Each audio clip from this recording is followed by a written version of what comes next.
Good evening, everyone.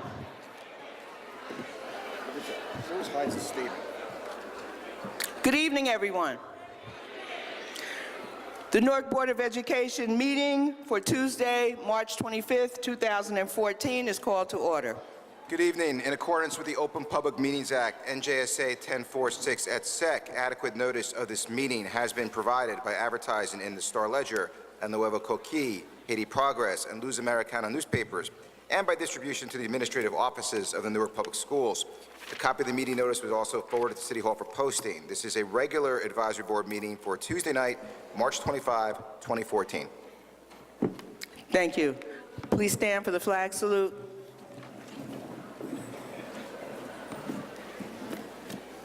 I pledge allegiance to the flag of the United States of America and to the republic for which it stands, one nation, under God, indivisible, with liberty and justice for all.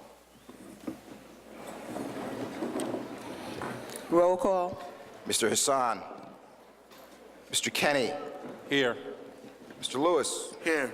Ms. Matthias. Here. Dr. McCreary. Ms. Perello. Here. Mr. Rashidi. Here. Mr. Selinger. Here. Chair Basketball Richardson. Here. Student Rep. Mr. Thomas. Here. Quorum is present. Thank you. We will now have greetings and student recognitions by George Washington Carver School Principal, Dr. Winston Jackson.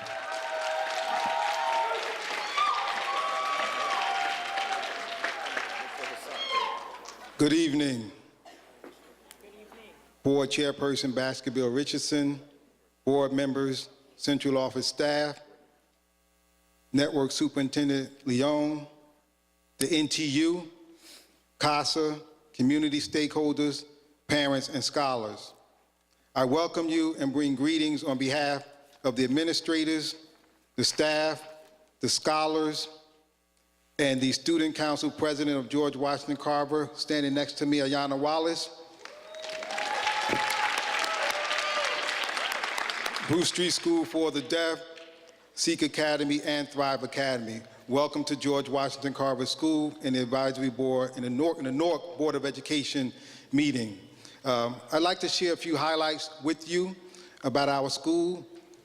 These highlights make our school great and also make our school unique. 4 areas I'm going to discuss very briefly: our student council, future city competition program that we have here in our building, our Picture Me Tomorrow program, and the Leader in Me program that we have in our building as well. What makes our student council special is that for the past 3 years, our student council members are elected by scholars from grades 3 to 8 using real voting machines. Okay, I'll repeat that again. Our student council elected officials, officers, are elected by scholars from grades 3 to 8 using real voting machines. So we have scholars in our building that have voted and have been voted for using the same machine that you use when you vote in general elections and city elections as well. And again, as I repeated earlier, Ayanna Wallace has been elected to 3 different offices since she's been in this school building: treasurer, vice president, and this year president. Also, I believe my treasurer is here also. Glenn Belize Martinez is somewhere in the audience as well. Future City Competition. Future City Competition is a STEM competition, science, technology, engineering, and mathematics competition. That is a middle school competition that has regions throughout the nation, and New Jersey has a region as well. Middle school scholars are required to produce essays, narratives, computer simulated cities, and physical models. Approximately 7 urban teams compete each year at Rutgers University in New Brunswick for a full day of competition and learning as well. Of those 70 schools, all of them are suburban schools except for George Washington Carver and Bruce Street School. So we're the only urban school in the state that participates in that competition. In 2012, our Bruce Street team won for Best Transportation. In 2013, they placed 7th overall out of 70 teams. And this year, they placed #1 for best economy for their city called Newark.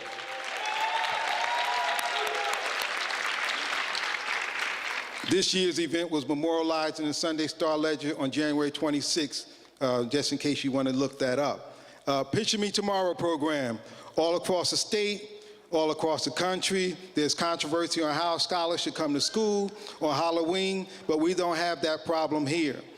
For the last 6 years, our scholars have researched their future careers, and on Halloween, they come to school dressed in the profession that they want to be. And finally, we have a program called the Leader in Me program. The Leader in Me program is based on Stephen Covey's 7 habits of highly effective people. The habits that Stephen Covey produced and created are: habit 1, be proactive; habit 2, begin with the end in mind; habit 3, put first things first; habit 4, think win-win; habit 5, seek first to understand and then to be understood; habit 6, synergize; and habit 7, sharpen the saw. Our scholars, our teachers, our administrators have been trained with regard to this program, and we practice those 7 habits each and every day. As a result of that program, the Leader in Me program had a symposium on February 28th in Brooklyn, New York City, and our scholars were the leaders for that symposium. They were art leaders, reader leaders. Ayana was the opening speech leader for the symposium, and our 5th grade scholar, Isabella Johnson, was a student master of ceremonies, and her duties included introducing Tony Danza to the audience that day. So again, those are some of the highlights that make our school unique and make our school great. In addition to that, our Signs of Youth program, these are some of our scholars here, composed of scholars who are hard of hearing or regular education students, and they do sign language to music. So this evening, they are going to perform the song that they performed at the symposium based on the 7 habits of highly effective people, and the song is called Happy. Signs of Youth, I present to you.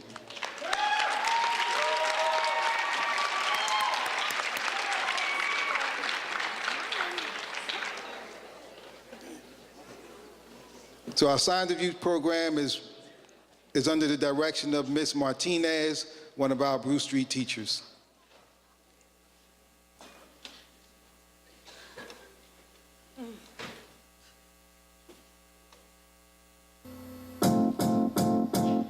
It might seem crazy what I'm about to say. The 7 habits are here, don't be afraid. I'm proactive cause I'm in charge of me. Begin with the end, but first things first, that's the way to be. Clap along if you feel like you are living proof. Clap along if you feel like mission statements are true. Clap along if you know how to set goals for you. Clap along if you feel like leading is the thing to do. I think win-win, no talking back. Seek to understand, no disrespect. If we synergize, we'll be on the rise. Sharpen the saw and build your mind. Clap along if you feel like you are living proof. Clap along if you feel like mission statements are true. Clap along if you know how to set goals for you. Clap along if you feel like leading is the thing to do. Bring me down, can't none. Bring me down, my level's too high. Bring me down, can't none. Bring me down, I said I'll tell you now. Bring me down, can't none. Bring me down, my level's too high. Bring me down.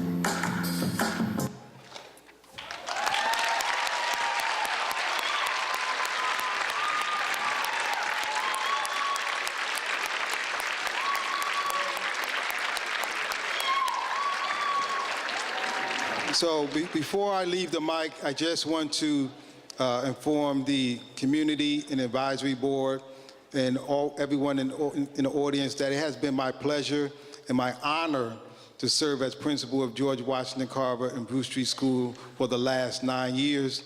It has been my honor to serve my staff. Staff in the audience, please stand up. All my staff in the balcony, to serve this community.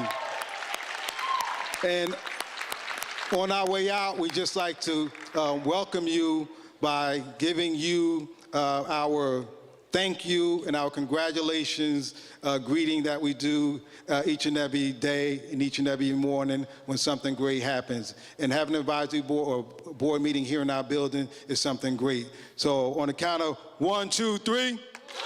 1, 2, 3. And 1, 2, 3. Have a wonderful meeting. Thank you. Thank you, Dr. Jackson. Mr. Sellinger and I were here, and we experienced your convocation in the morning. It was extremely inspiring. So thank you for all that you do.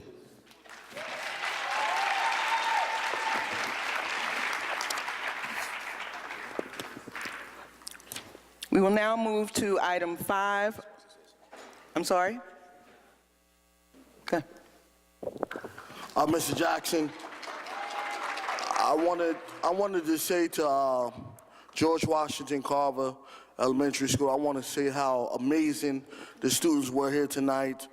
And I want you to know that no matter what happens with this new rollout of this plan, you will always be special here at George Washington Carver. And after all the exciting things I heard here today, I can't understand why you're on the list for a renewed school.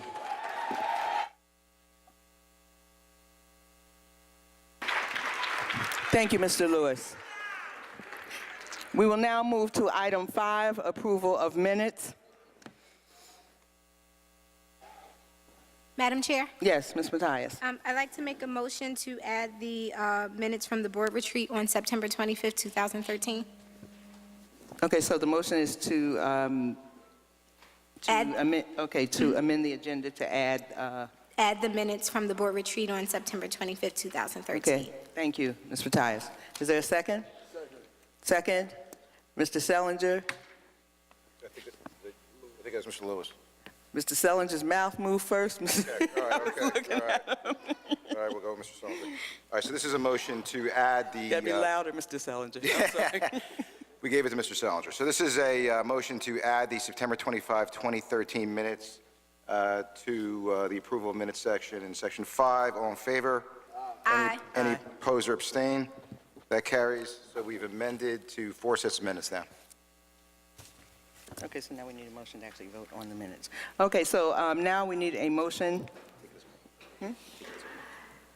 Yes. Move it. I would let the board chair say what the minutes. Okay, so the motion is to vote on item 5, approval of minutes, to vote on all of the minutes as a whole, including the minutes of September 25th that were just added. Mr. Lewis, moved by Mr. Lewis. Second. Second, Ms. Perello. This is a motion to take all the approval of minutes as a package. Moved by Lewis, second by Perello. All in favor? Aye. Any opposed or abstain? That motion carries. We don't have to vote on each one. We still have to vote on each one? We just voted to take them as a whole. Now we have to vote on Okay. So now we need a motion for the actual vote to Move it. approve.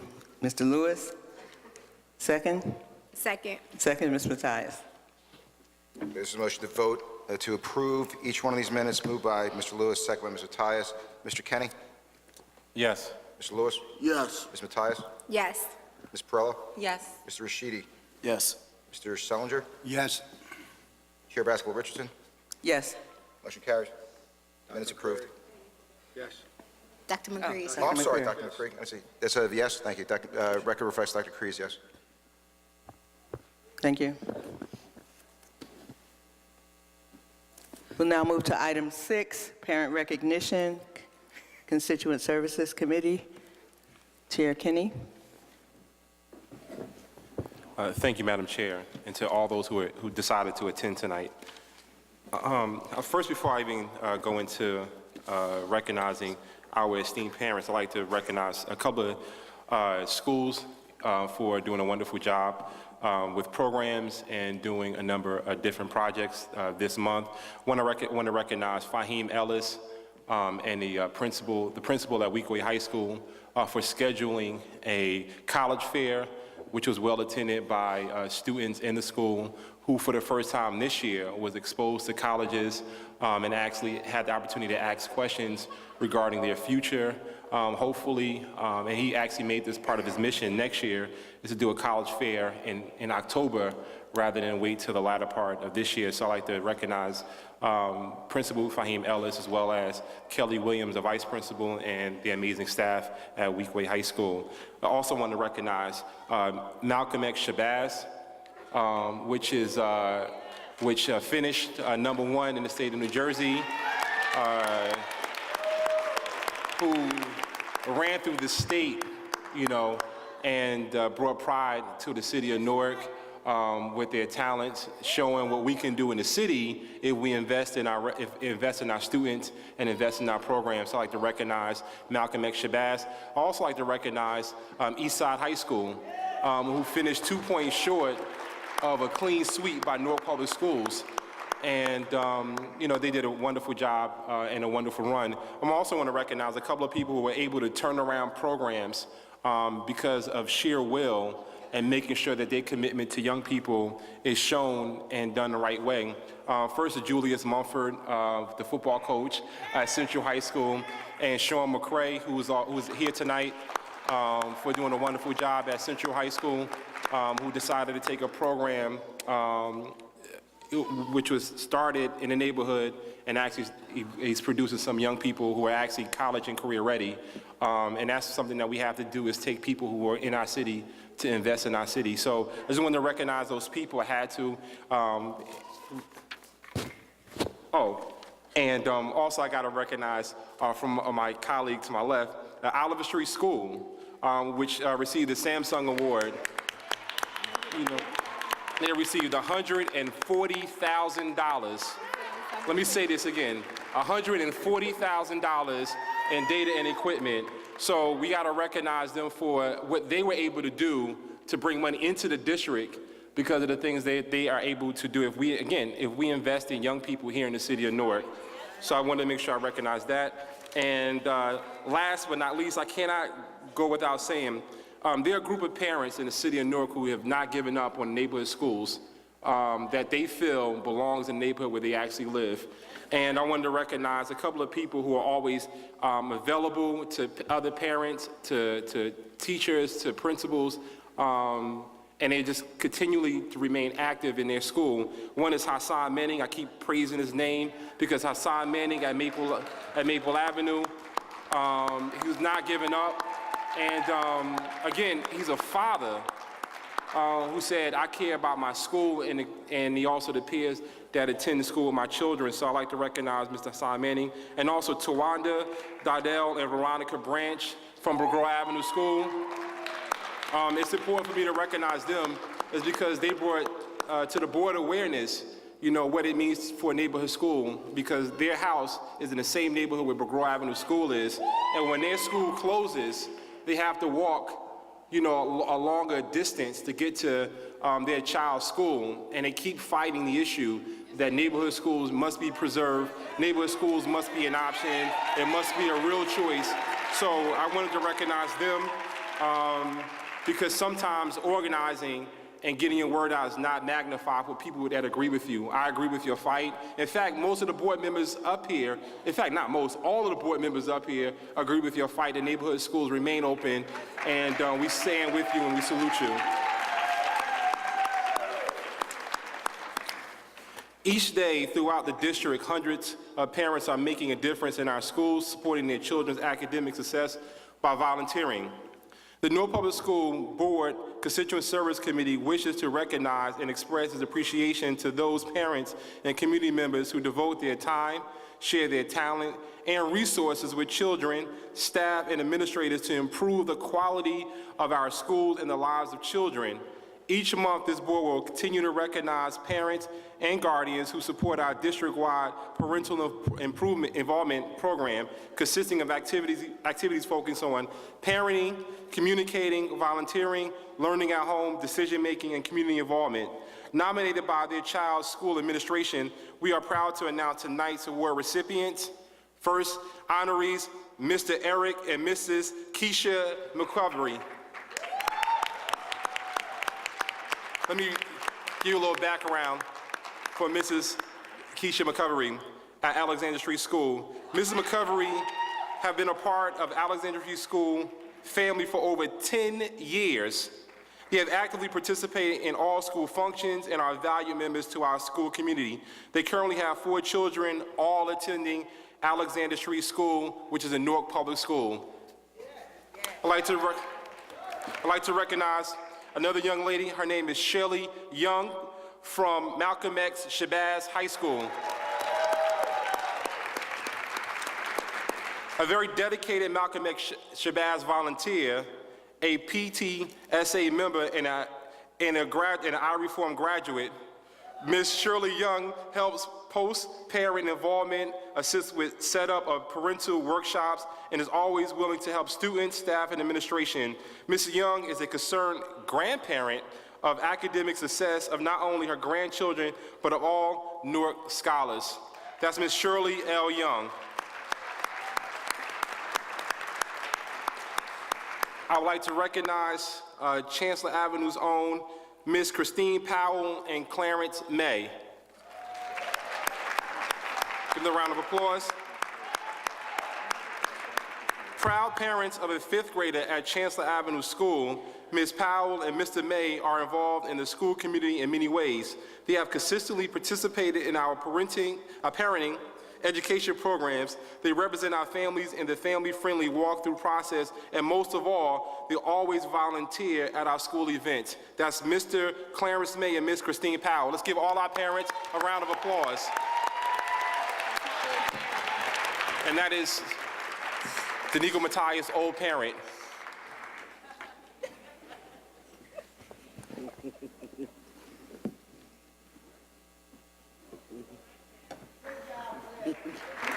Congratulations, and thank you. Thank you, Mr. Kenny, and thank you to the parents. Thank you for all that you do for your schools and for the students. We really appreciate it.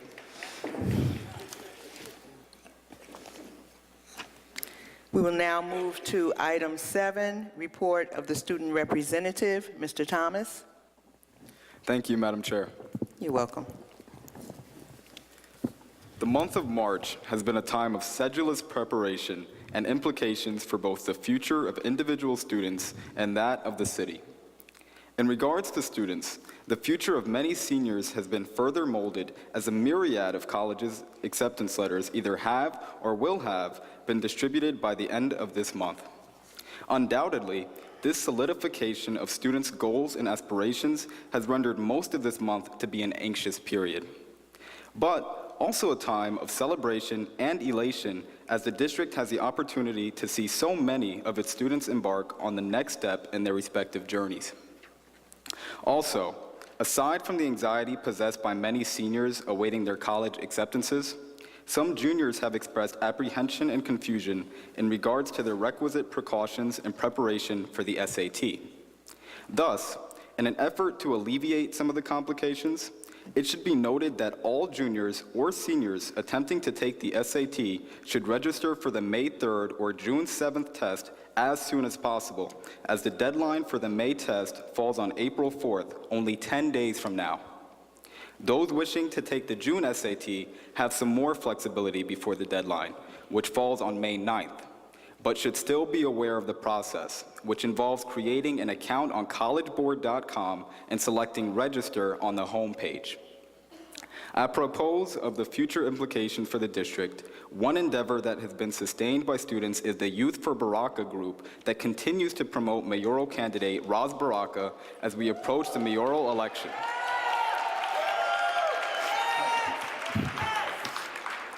Regardless of the result of the mayoral election, Newark Public Schools will be able to pride itself on its students' display of dedication and involvement in serious municipal affairs, and these students should be commended for their efforts.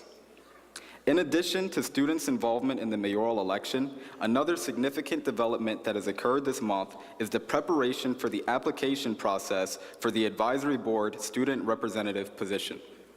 Though it is difficult to believe that the year is drawing to a close and that my time with the board is near its conclusion, this is the fact of the matter, and the application for the student representative position will be posted on the Newark Public Schools website for interested applicants in the near future.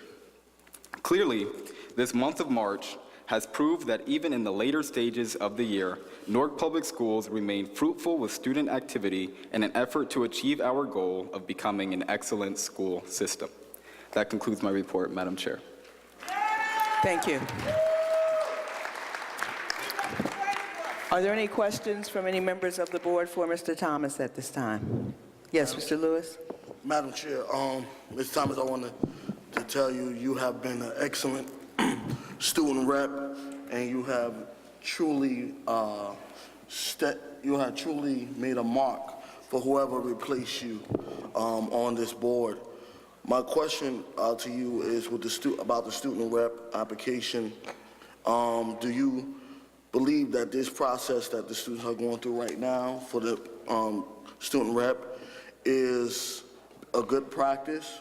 Or do you think for us to prepare our children for their right to vote, to be involved in a political process, do you think that the school district should pick up a role like George Washington Carver and allow our students district-wide to elect their student rep? So your question essentially is, should we keep the current practice or Yes. institute of voting? In regards to that, I've actually looked over the practice, or I've actually looked over the current policy and the way that we elect the student representative within the last month in preparation for the process that's occurring in the future now. So I've seen the way that it's been conducted in the past and the way that it actually was conducted when they elected me into the position.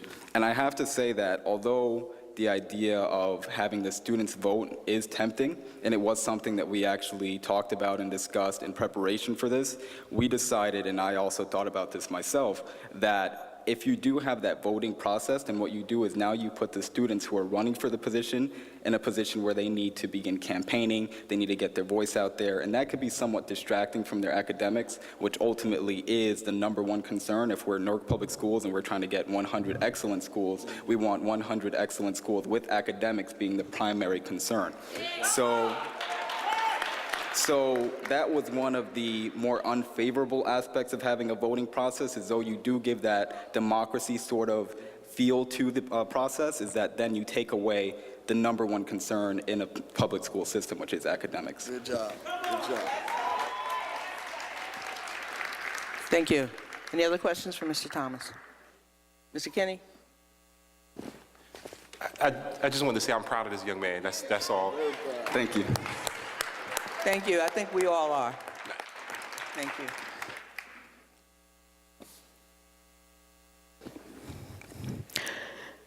Okay, we will now move to item 8, report of the board chairperson. So at this time, I would like to bring greetings to our parents, students, community members, administrators, fellow board members, NPS staff. Welcome again to the Newark Board of Education's regular meeting for March 25th, 2014. The first thing that I'm going to talk about today is board members around town. I only actually have 2 board members who submitted something, and they have extensive lists, and I'm sure the other board members have certainly, been visiting schools and programs and meetings, but this is what I have. So, Board Member Al-Tariq Kenny, and I don't have, I'm just going to read kind of like where they went, without all the dates and all that other stuff. Al-Tariq Kenny went to the Weequahic High School College Fair, Lincoln Avenue School Walkthrough, visit to South 17th Street School regarding the use of UCC gym, Paul Ferreira School Career Day, County and State Tournament of Champions, and he also judged the Miss University High School pageant? Pageant, okay. And Board Member Phil Sellinger.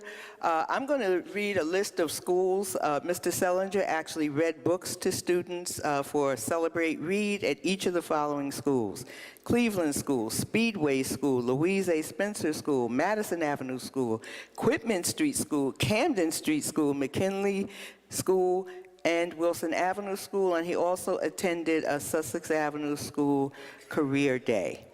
And this is just a sampling of what our board members do. As I always say, they don't just come to meetings, and we really want everyone to know and understand the depth of their involvement with the students and with the community. So tonight is Board Member Al-Tariq Kinney's last meeting as a sitting member of the board, and it is also the last board meeting before the board election and board reorganization. So at this time, on behalf of myself and the other members of the board, I want to thank Mr. Kinney for his fearless contributions to this board, for his diligence, and for his attention to detail. Your voice will certainly be missed on this dais, but it will not be missed in the community, because we know that you are not going anywhere and that we will hear from you often. Thank you.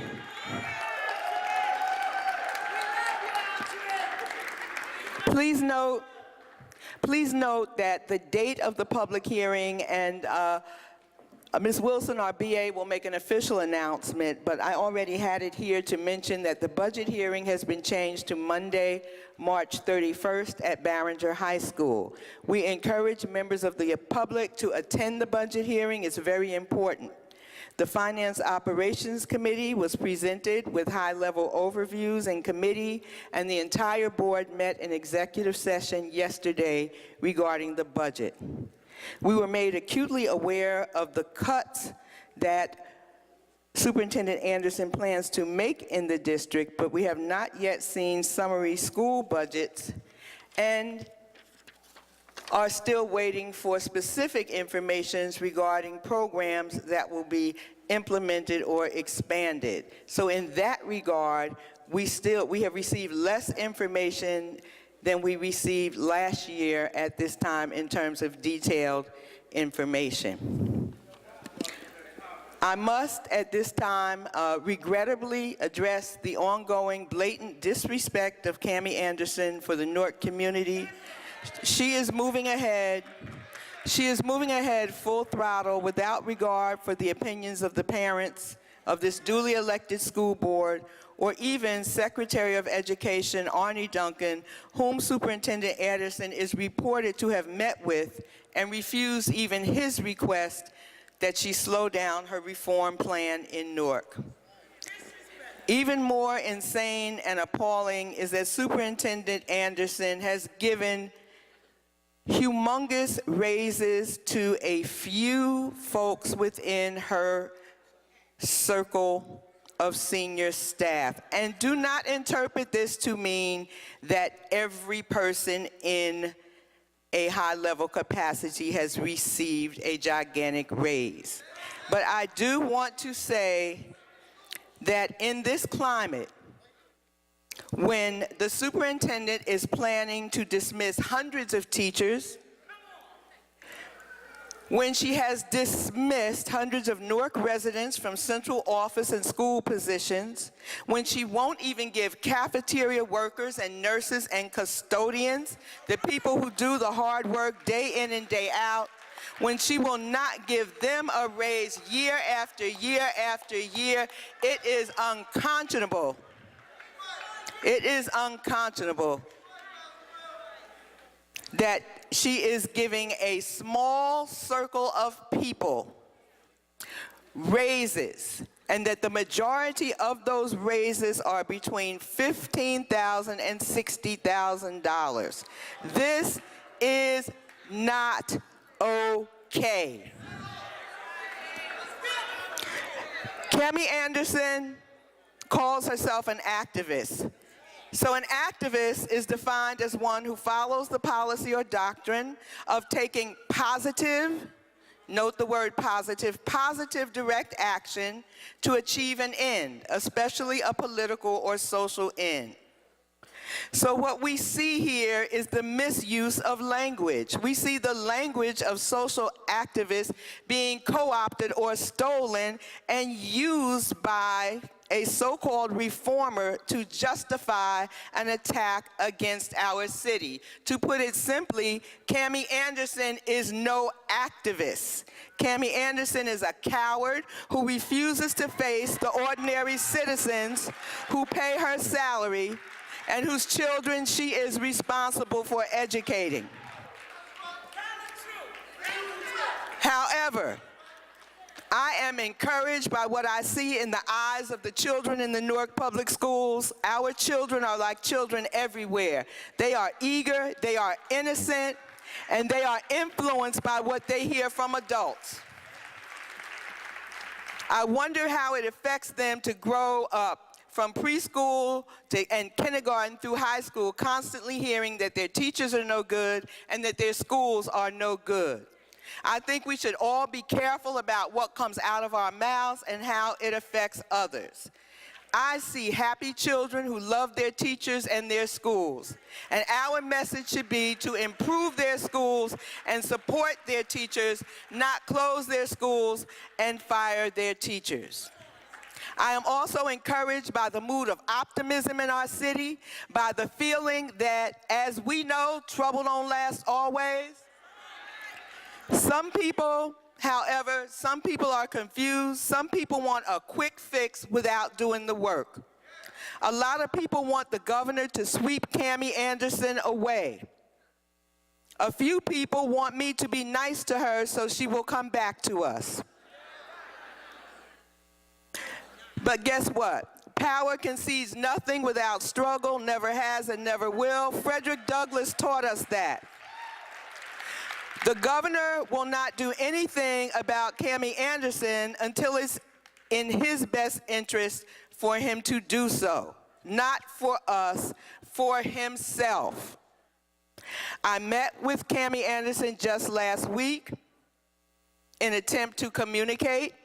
Her attitude was cynical and defensive, lacking in civility or conciliation. But it's not about her, it's about us.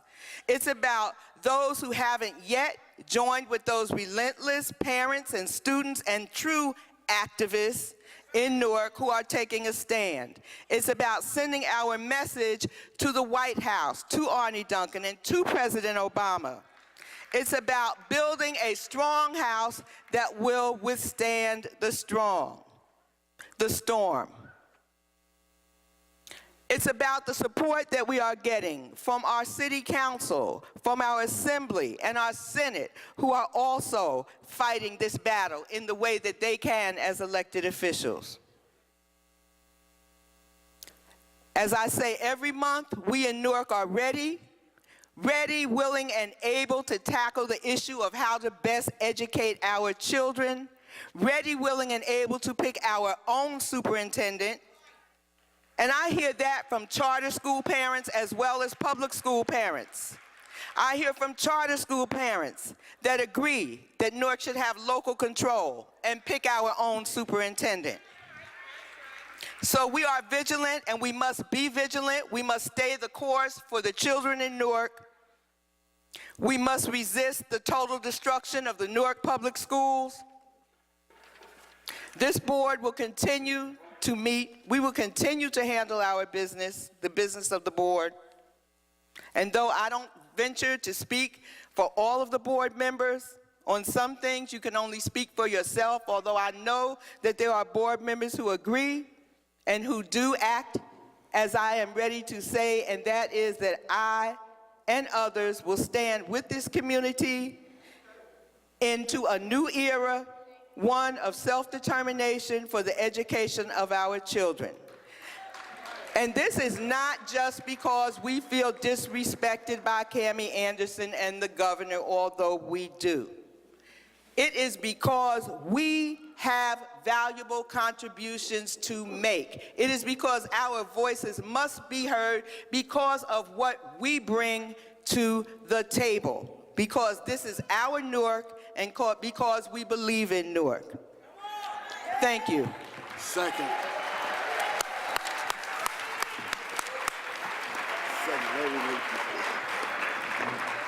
Thank you. We will now move to item 9, Newark Public Schools District Report. Madam Chair, Yes. I'd like to move up the speakers list to speak now. I'm sorry, I just want to settle, can I just settle this one issue and Sure. then we'll move to that? So obviously, the superintendent is not here and no one else has been designated. No one else has been designated then to make the report that the superintendent usually makes. I will just say at the business meeting last week, the report that was given publicly was an overview of the budget, which I certainly expected that would be presented to those in the community who chose to come out here today. Again, I cannot apologize for something that is not my fault, because that presentation should have been made available to everyone by the superintendent today. So I can only say, please come to the budget hearing on Monday, March 31st. Mr. Kinney? Yeah. It's at 6 o'clock. I'm sorry, Ms. Wilson, if you would like to make the official announcement, thank you. Thank you, Madam Chair. Good evening, members of the public, advisory board members. Thank you. The Newark Public Schools will hold its annual budget hearing on Monday, March 31st. Please be clear on that. It's important because we've had advertisements in the paper that have the incorrect date. It is Monday, March 31st at Barringer High School, located at 90 Parker Street, and it will begin at 6 p.m. There will be a presentation of the budget, and afterwards the community will be allowed the ability to comment. So it will be our budget hearing, 6 p.m. at Barringer High School on Monday, March 31st. Thank you. And the board will also be voting on the budget on that day. Madam Chair. I think, yes, Mr. Kinney actually. It don't matter. It don't matter. Mr. Kinney? I'd like to move up the speakers list Second. to make it item 10. Okay, so we have, this is a motion to change the order of business to move public participation to the next order of business, which would be, which would move it actually, yes, to item 10. Is there a second? Second.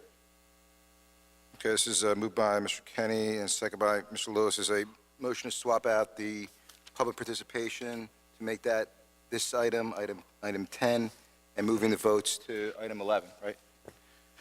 Moved by Kenny, second by Lewis. All in favor? Aye. Any opposed or abstain? Okay. Agenda amended. The floor is now open. We are moving, not the floor is open, I'm sorry. We are now moving to public participation, to the public participation section of our meeting. These are the guidelines for public participation. As a reminder, time limits for all speakers are enforced. There's no sharing or granting of speaking time to others. Speakers must be present when their name is called. All speakers are required to give names and addresses. The public participation portion of the meeting will be limited to 1 hour and 30 minutes. Examples of unacceptable behavior that are not permitted include but are not limited to naming district employees and engaging in personal attacks, slurs, excessive loudness, calling out, yelling, generally disruptive behavior, attempting to disrupt the meeting, or inciting others to do so. Public participation at board meetings is intended to allow individual members of the public the opportunity to address the board and administrators on issues of public concern, not as a forum for two-way dialogue with board members or district officials. The superintendent's designee or Madam Chair may respond to questions either at the end of the session or responses may be provided at a later time. The superintendent's designee or chair may interrupt any speaker or terminate any individual's speaking privilege if the comments are disruptive or obscene. An individual may be cautioned that a personally directed statement may be slanderous or defaming. An individual may be liable for his or her comments. Attempts to hijack, filibuster the proceedings, repeated interrupting or badgering the board members or district officials, repetitive and truculent speech, or disregard of the rules of decorum are not tolerated and may subject the individual or group to removal from the building. If necessary, the meeting may be adjourned. Thank you. Ladies and gentlemen, we have a total of 60 speakers tonight, so it is really important that everyone adhere to the time limitations of 3 minutes. You will hear a buzzer at the end of 2 minutes. That first buzzer means that you have a minute remaining.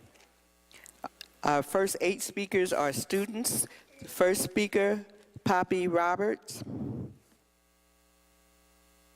Rafael Duarte, Laquan Hall. Okay.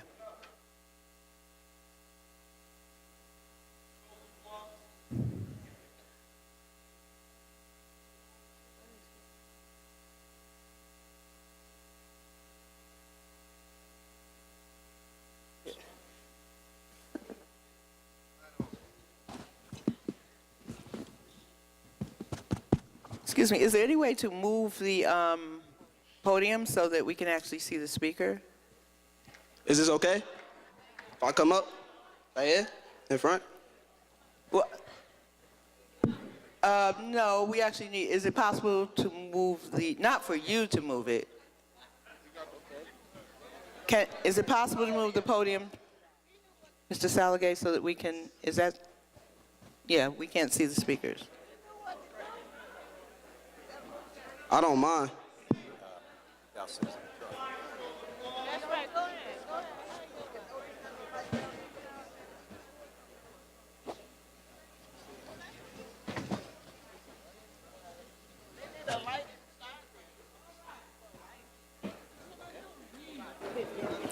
Mr. LaLoya?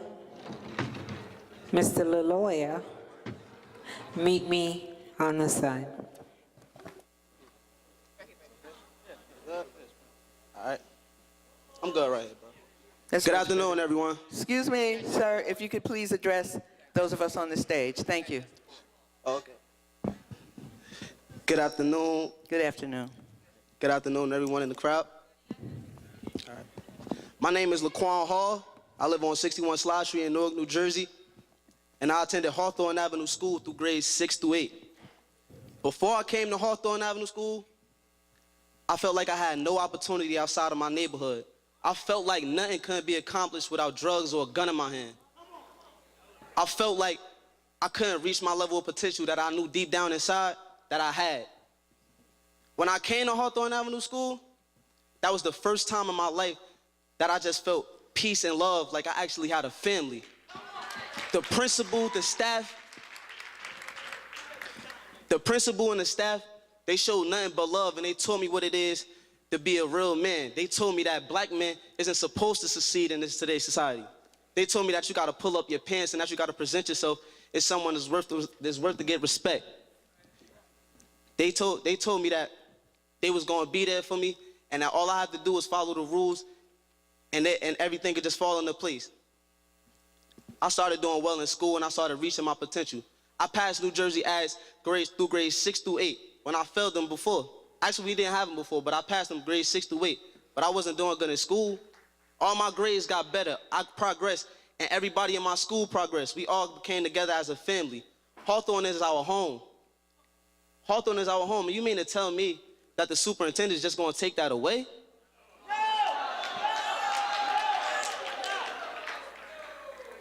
We in the South Ward of Newark right now. And if anybody knows something about the South Ward, we don't take kind of disrespect. And what can't...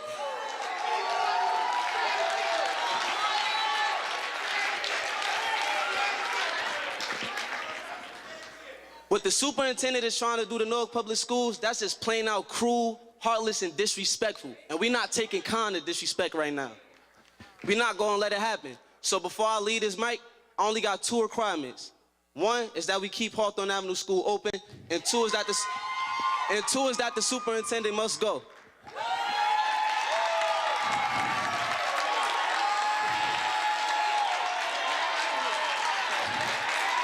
Next speaker.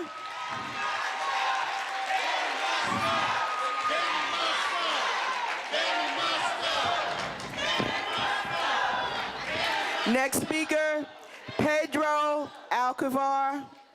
Pedro.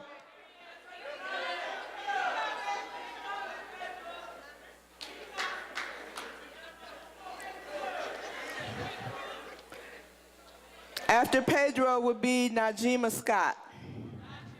Najima Scott.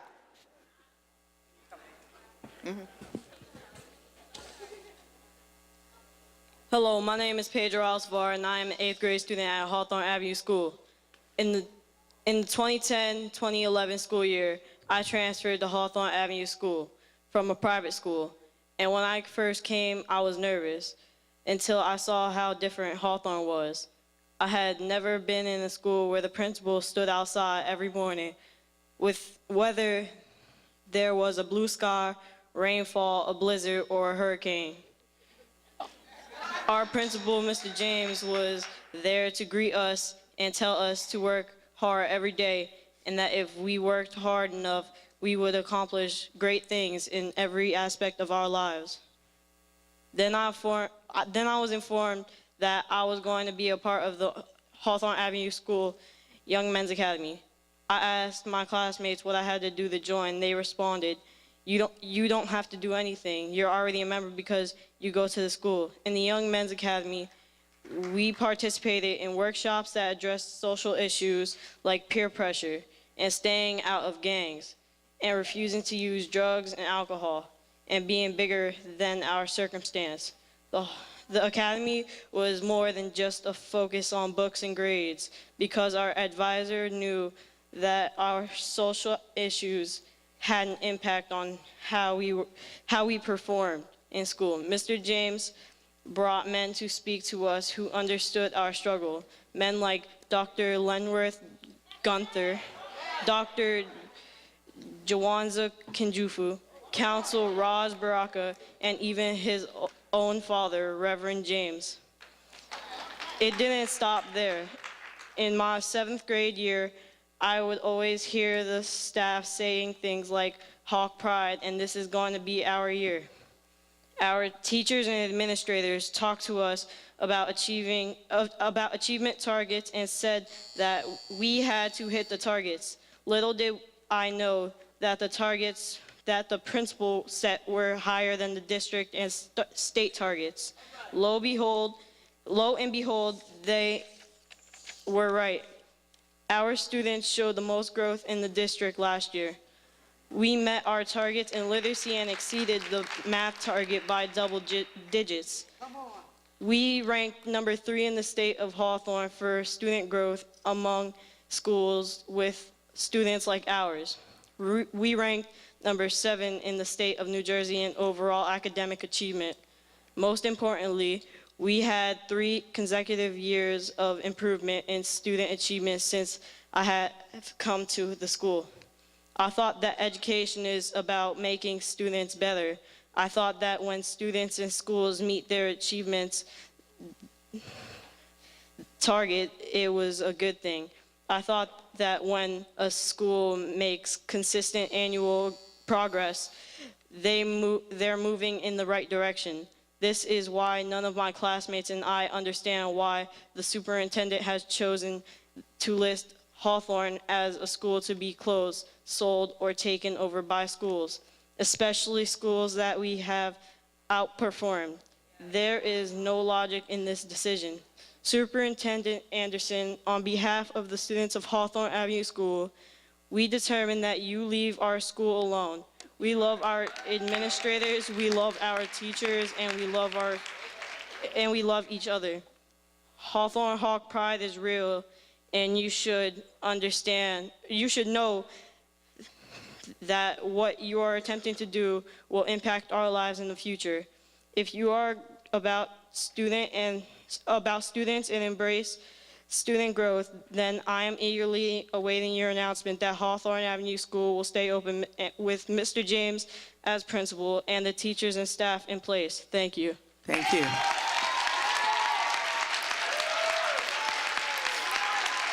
Ms. Scott?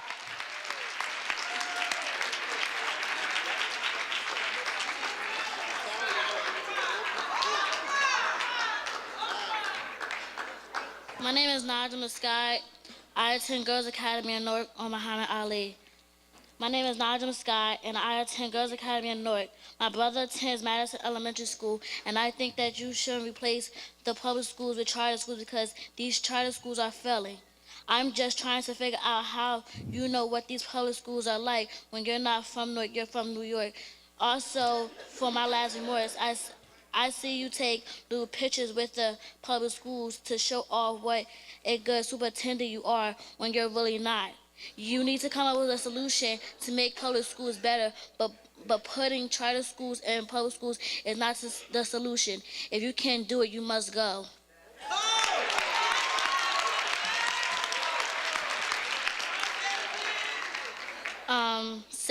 Say public education. There will be a bus ride to Trenton on Thursday, March 27th. Thank you. Next speaker, Shahada Falk. Shahada Falk. Followed by Sapphire Allen Scrugg.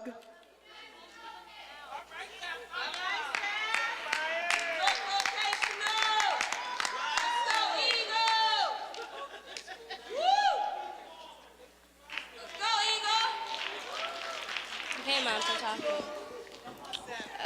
Good evening, everyone. My name is Sapphire Allen Scruggs. I'm a junior at North Vocational with a 3.6 GPA. I want you... Okay, this was directed to the superintendent. I wanted Cami Anderson to know that children have feelings and that you cannot take our feelings, thoughts, or concern into consideration. I signed on to be a culinary student at North Vocational. I want to continue my culinary training while in high school, but that cannot happen if you take our school and put us in Westside Building. Why do you want to put your central office in our school and put your personal office in the student center? You already have 6 empty school buildings that you can go into as an office. Why would you put us out of our school that we loved and are loved? Why would you stop kids from using the student center when they're safe and thriving? Why did you come to Newark claiming to care about the kids but have shown us nothing but disregard and destruction? We understand that you want to make more money to provide for your family, but it shouldn't be the expense of our education.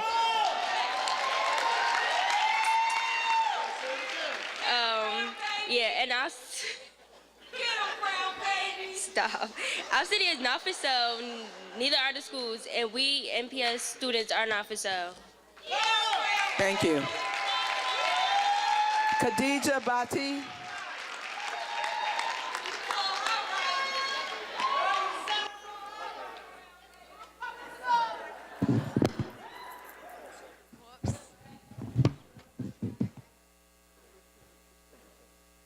Hi, my name is Khadija Bati. I go to University High School. In Poverty, Politics, Racism, and School Reform by Cami, published 2/5/14, she states, "It is often said that a society should be judged by how it treats its citizens in greatest need. By this standard, Newark is failing miserably." Well, Cami, what are you or what have you been doing to tackle these failures? Even so, how does one make a judgment about a society where the greatest need appointed providers don't do what they're supposed to? She continues with the good news: if we place the top performing teachers in Newark in every classroom, we should close the achievement gap in 5 years. 1, you lay off the top performing teachers in Newark or expand your efforts in replacing them with Teach for America teachers. 2, you can't even close a gap that you've dug too far into. You're speaking of 20+ years of damage done to the district and valuable class time, double the achievement gap estimates. But it does not end there. The sentence continues. There are public charter schools that have literally doubled the reading proficiency of our schools. So the justification for One Newark is that charter schools seem to be surpassing our schools and we should adopt the same policies.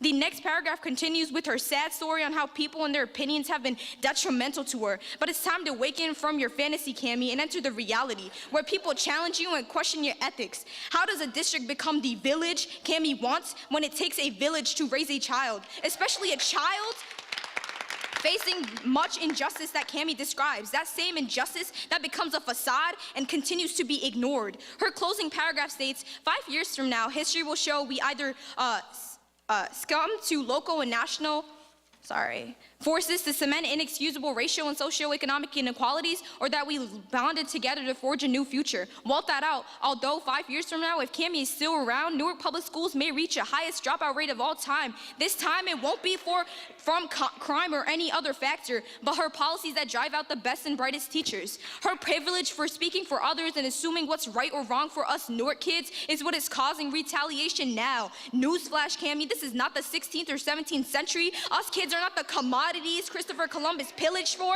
At the end of the day, don't let her fool you with the we reiteration in her conclusion. Cammie acts as one of the many puppets of Christie who continue to dismantle the public school system.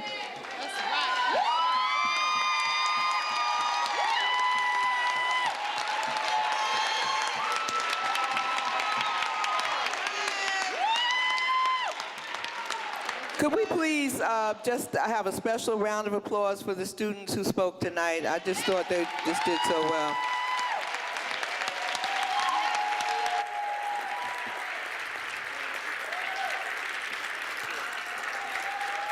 Our next speaker is Christine Taylor, president of CASA.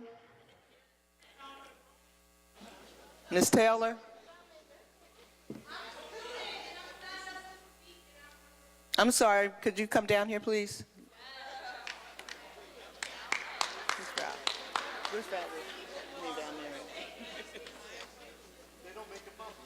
No, I'm sorry, we need you to just come down here and check your name on the list, if you could just. What's your name?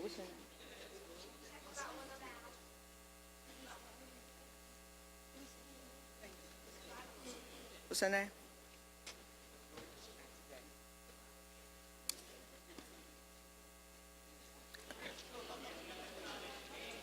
Okay, so we will let you speak just next time when you sign up, if you put student, okay. Either one, no problem.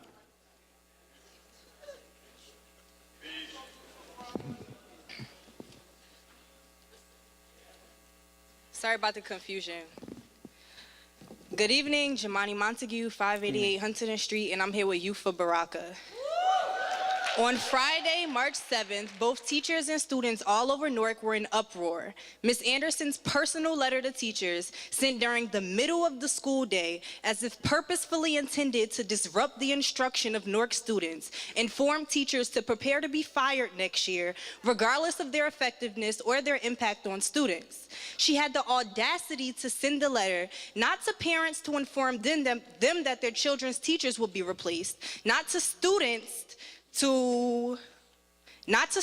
to prepare them for the broken student-teacher relationships, and not even to administrators to allow them to say goodbye to their colleagues, but to teachers during mid-instruction, as if being told that you might not have a job next year and that there's nothing you can do about it won't affect their personal lives, families, or more pertinently, their attitude towards teaching their soon-to-not-be students.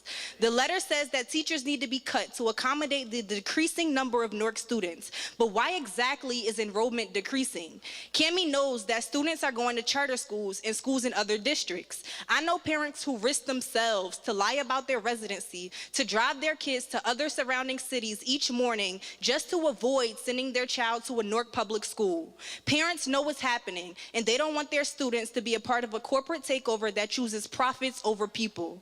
If this decreasing enrollment theory is in fact valid, then more steps need to be taken to evaluate each school individually before firing teachers. It's hard for me to believe that there are more teachers available than needed when at University High School, I take a chemistry class and I have a substitute every day because my teacher was transferred. Students who take AP Biology have to teach themselves and will probably fail their AP test because their teacher quit in the beginning of the school year. Freshmen at my school don't have a defined algebra teacher nor Spanish teacher, but recycling substitutes each day.